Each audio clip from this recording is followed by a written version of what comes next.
Hey lesbians and other people with taste who might be watching this. It's been a minute since I talked about traitors on my channel because, to be honest with you, the past few episodes have been a little bit uninspired when it comes to the editing and the gameplay that I love the most about reality TV. But we got the penultimate episode on Thursday, and I am here to break it all down and talk about what might be going on behind the scenes, what might be the predictions that I have for the finale. My name is Skylar, and this is the Reading into Reality podcast, where we take an over analytical view to reality television, pop culture, literature, and so much more. First of all, I feel like the biggest problem is something that's been talked about a little bit on social media, which is the editing. Some players are featured a ton and others are not featured as much when it comes to the faithfuls. And some people, like Mark Ballas, have taken to social media, or Kristen Kish, to express confusion about why their plans aren't expressed as much. Now, here's my theory.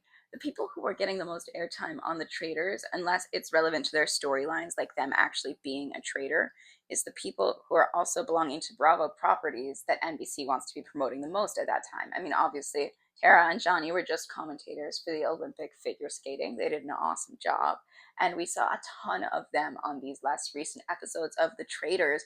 I would say maybe more than their fair share. They were really over edited, especially in this episode, too. And that is probably to get us to go watch the other programs that NBC owns that they are a part of. Versus if we were to go watch the programs that Mark Ballas is a part of, like Dancing with the Stars, that wouldn't really garner any money for NBC, any ad revenue.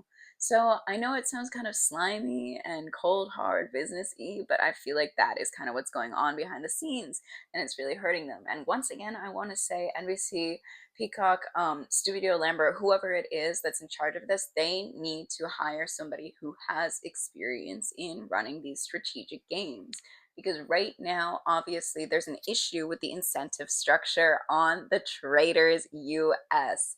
So before I go any further and talk more about this episode, I just want to say that there are going to be spoilers here for the Traitors US episode 10 of season 4. I am going to be talking about who gets, maybe eliminated from the game. So if you haven't gone and watched episode 10 yet, I would advise you to go do that.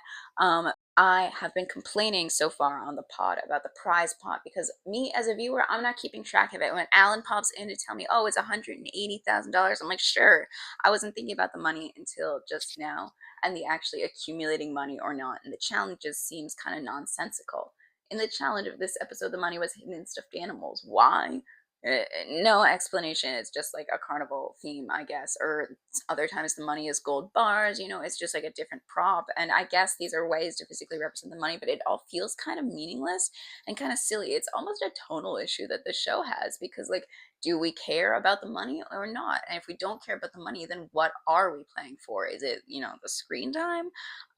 But if this is a game, ostensibly a competition for money, I feel like they need to bring in people who have experience working on shows that are more of a competition for money. Because right now, the games and the twists and challenges that they introduce just feel really unbalanced. A lot of the challenges have been really, like, physical dominant, and it supports a certain profile of player and not others, which is just kind of boring to us as the viewers.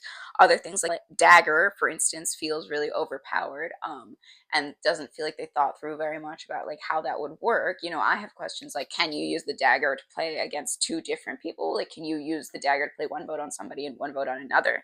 It seems like the answer to that is no, but why not? You know what I mean? And it's just like, I don't understand the logic behind when the traitors get to recruit or not. When it comes to the money pile, I would say that the biggest change that we need to do is give the traitors a different source of income from the faithful. Maybe the traitors are wanting to take money out of the faithful's pot and put it into theirs secretly during a given challenge. Or maybe we remove all the money from the challenges and the challenges are just for a shield. Or maybe the shield's attached for money for the traitors, or the shield is attached for money for the faithful's pot. right? So maybe there's like multiple different competing interests that would make the challenges actually interesting. Because if the challenge is just for money, like that is not appealing to us as the viewer, I fear, because it's just like kind of meaningless, especially to reality stars who have more of an income, like a Real Housewife. They don't even really care that much what the final prize pot total is. You know, say you're a faithful, it's gonna be split 4 ways at the end. Like, how is that meaningful to you? Versus a traitor, like you might be thinking of taking the money your own or going half and half with it. ITV and Studio Lambert need to hire someone who has a game design background, even just like in a consulting capacity. Like when ITV, Studio Lambert are making twists on Love Island, what it's designed to do is shake up the players, you know, kind of alter their mindset, because those players are kept in such a bubble and they're incentivized to like just kind of do fun, social, or wacky things. Versus in this game, the challenges and twists are supposed to be an equalizer or a chance for a savvy player to gain a strategic advantage, because this is a different type of game show. It's not a love show like Love Island. It's not, you know, for garnering that type of relationship. Or is it? You know, I mean, if it is, then we need to change something about the outcome of the Traitors, because it's, should it just be for bragging rights? Like, why is there money attached to it if it is just like for getting the most screen time? I mean, I don't know. At that point, it's just kind of a LARP. You know what I mean? I don't know. Like, at what point is this a game or not? I mean, I guess Love Island is kind of a game, but they don't like to admit that on that show. Um, and I just feel like they don't always think through all of the possible outcomes of their twists or challenges, especially how players might subvert it or use it in ways that they're not expecting and like kind of get around the intended outcome. So, you know, the show I feel like is evolving and is in kind of an experimental like era of it, and maybe they will be able to try more of that, maybe especially with the civilian version coming up. They would be able to try out some of the twists in better capacities. I do like this one that they're teasing for the final episode, which is like a final murder that's like gonna be revealed in front of everyone, and it makes it harder for the traitors to stay undetected. Like they, I mean, I haven't seen this play out yet. It's gonna happen, I assume, in the final episode. Like they're gonna call Rob and Eric, who are the traitors, of course, in along with all the faithfuls, and they're gonna have to stand and like try and prove that they didn't know that this was gonna be the outcome beforehand. And I think that this is a really great kind of experimental twist that they're putting on the show, and we should do more things like this that make the game harder for the traitors. Because again, I feel like the game is really leveraged to the traitor side, like they're really overpowered. That again, I guess like the Faithfuls won the last US season, so there's always a chance. Like everything always has an element of luck in it, right? And an element of strategy. But one thought I had was kind of along the lines of a little show called Claim to Fame, which I think is owned by ABC, where there's like everyone's trying to figure out everyone else's identity.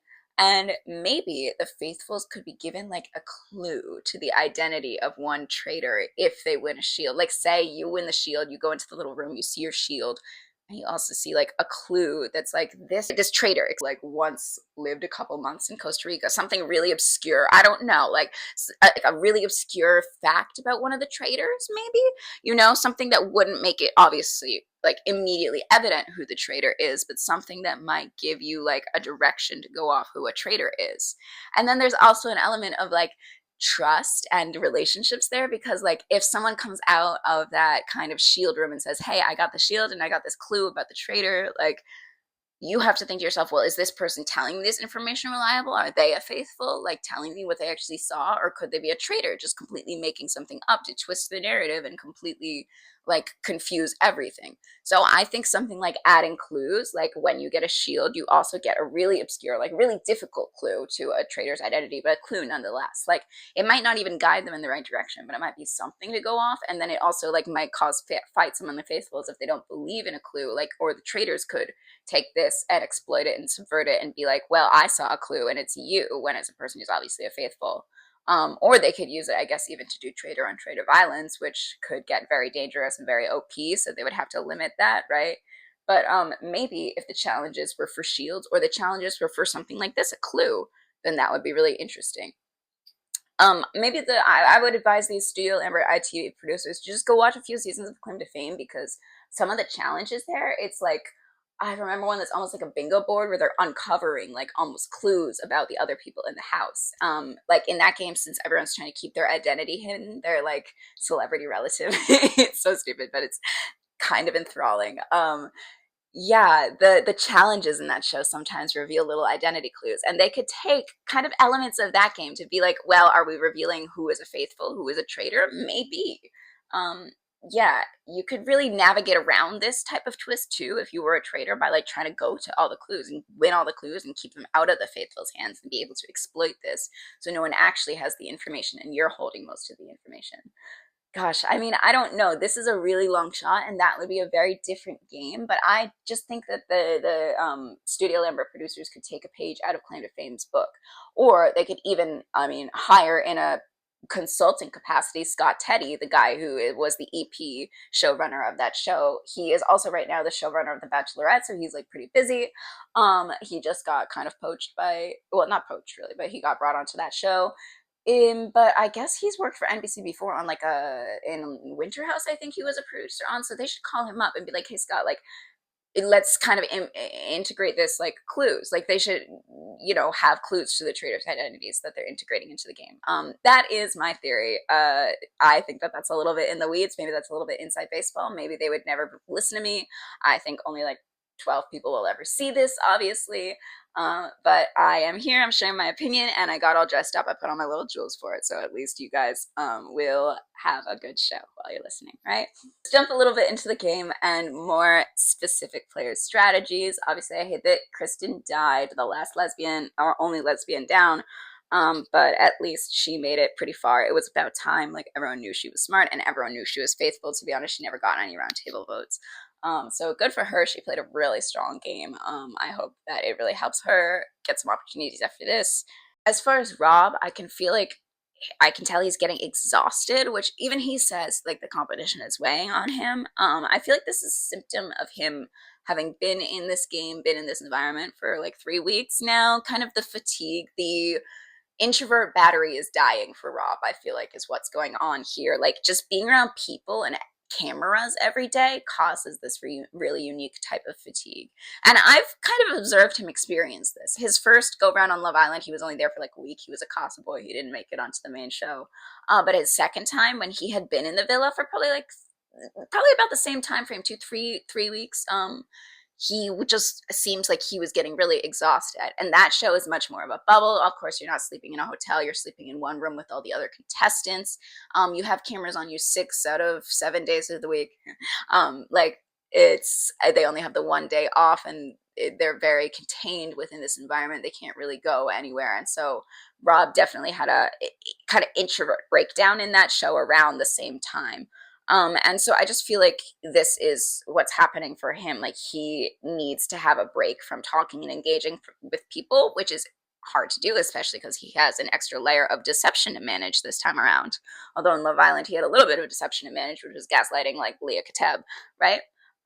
But he was, I feel like, starting to get a little bit too obvious with his acting to some people, which we'll dive into a little bit more. And he gets sassy is his biggest tell. Like when he is feeling really, when he's accused of something that he did do, he gets defensive, he gets sassy, and he like, at the round table, he's like, does anyone want me to defend myself, and he just like is dropping his F-bombs, which he doesn't normally do. I heard Rob say this off course on the Traitors official podcast. It's right, like the swearing is another tell of his, but just this defensiveness is very specific to Rob when he feels caught. And I feel like it's a big tell for him. The only faithful who is clocking this tell of Rob's is Natalie. She's also digging into the logic behind like what the murders and traitor actions are, which is smart. And I feel like no one really does as much as they should on this show. They get much more caught up in random things. But she didn't consider that like her gathering votes approach would be off-putting to other players, because Natalie is the last person here who's from the game shows, versus Tara and Johnny are not from reality TV like that. They're much more from the broadcast side of things. And this was off-putting for them.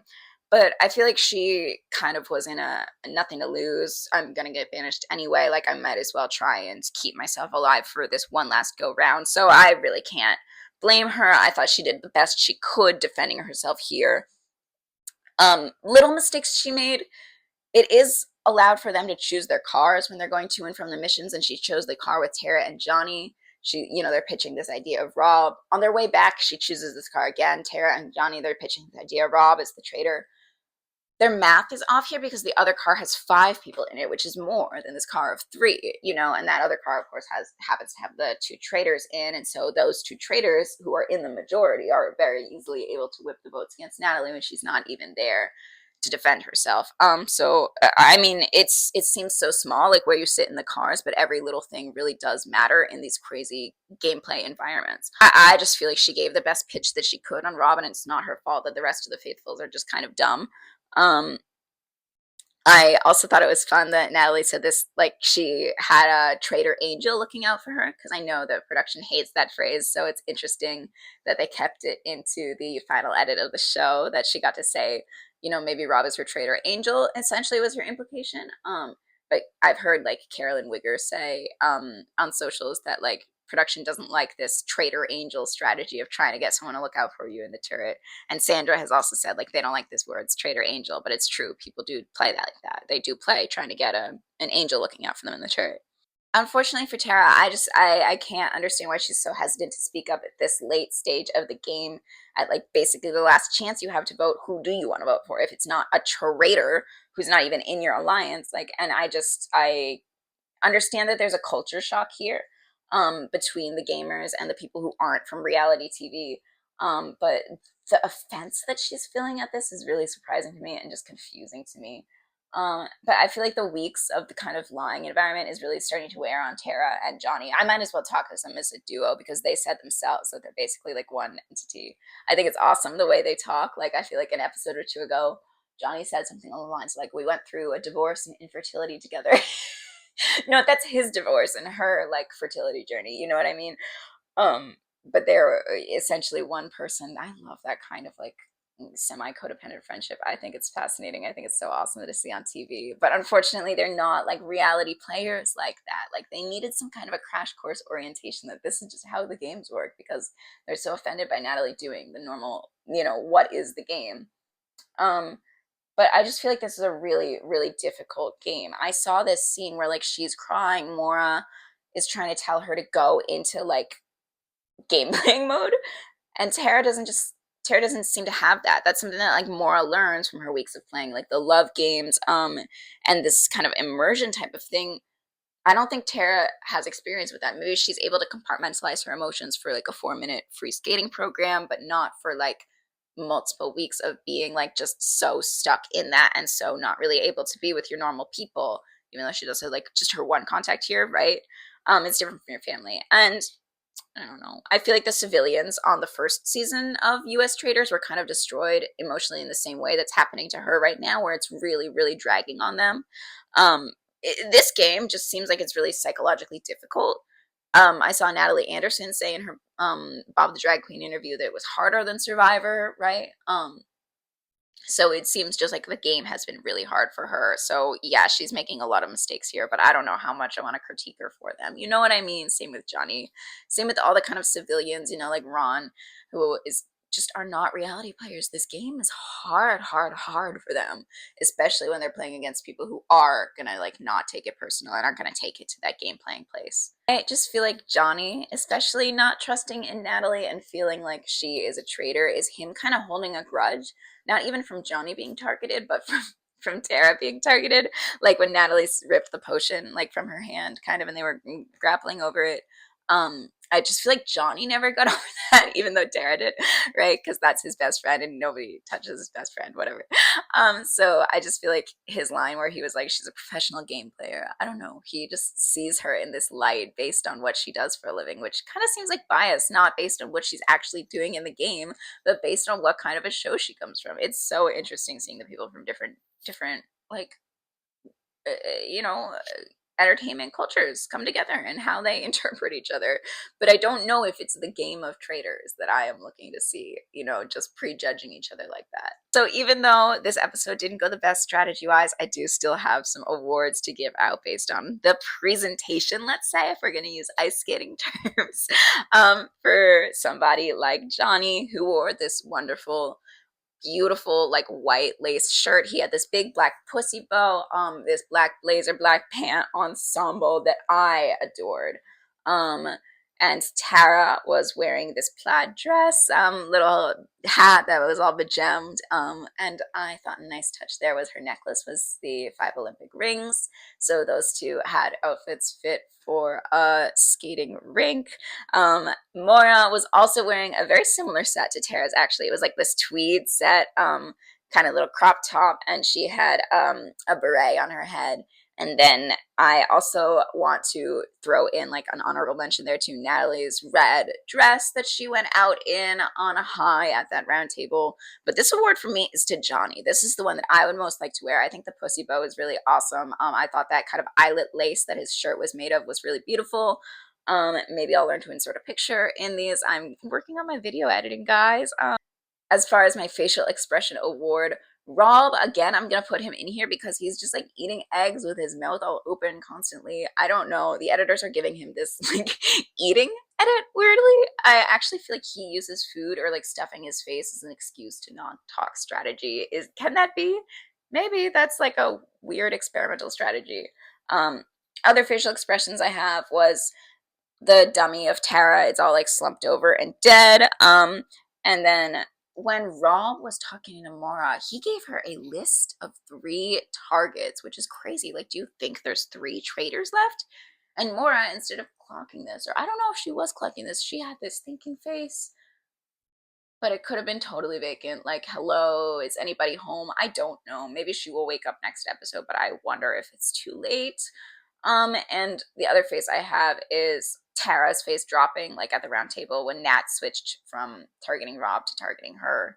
Because I just feel like on her way out, Annalie was like, what the hell? You know, I might as well. But my face award here goes to Mora Tinkin. I don't know if anybody is home. As far as my best one-liner award, I thought Alan, I'm gonna allow him to be in here because when he threw Kirsten's foot on the ground, he said like, Kirsten, like a pan-fried steak, you two are now resting, which was kind of uncalled for my girl, but I thought it had to be included in here. And Mora has a lot to say about Rob, whether or not he is a traitor. And I thought that just for the dramatic irony, we really do need to include one of her quotes in here. The one I picked was when she said, if me and him were at the end and he was a traitor, I would probably storm out of the castle. I would drop dead. So let's see what happens at the end of this game. Like, it's not looking good for my girl, to be honest with you. And I also thought it was funny in the challenge when Alan said, oh, Johnny responded by imitating him, oh, darling, when he got eliminated down from the challenge of the spinning all around. And don't say sorry, Johnny. Natalie has to say, don't say sorry when you put up your card. Don't fucking say sorry. And she's right. Like, if you're voting me out, vote me out and stand on it. Like, don't vote me out if you don't think I'm a traitor, Tara. You know what I mean? Stand on your vote. So I'm going to give this award here, to be honest, to Johnny, because I thought that imitating Al, it almost seemed reflexive. Oh, darling. And I loved it. Finally, my character award. I thought that Tara and Johnny now have kind of come out in their words, and now they're being like a unit, a married couple, and they like speak for one another when she tells him at the round table, we need to step in, it's you. You know what I mean? So that's insane the way they're seriously like joined as a unit. I thought Mora, it being very oblivious, is in here as a standout character. Eric also seems very oblivious, but he seems like he's having a lot of fun. It's like a new acting role for him, which he excels at, kind of these types of skits, but we'll see how he does tomorrow with trying to have a straight face in a more serious situation. And Natalie, I think, needs to be in here because she was fighting for her life. She was desperate. She was doing everything, but it just wasn't enough. So this award for me, I think, is for Tara and Johnny, who are joined like this. You know, as much as they are not exactly making the right strategic decisions here, they are winning my heart as much as they can. As always, thank you so much for listening. Feel free to leave a like, a comment. It helps me out so much. Maybe subscribe if you want to see what I have coming next on the Traitors, on Survivor, on other reality shows that might be coming next. This is Reading Into Reality, and you've been listening to Skylar. See you later.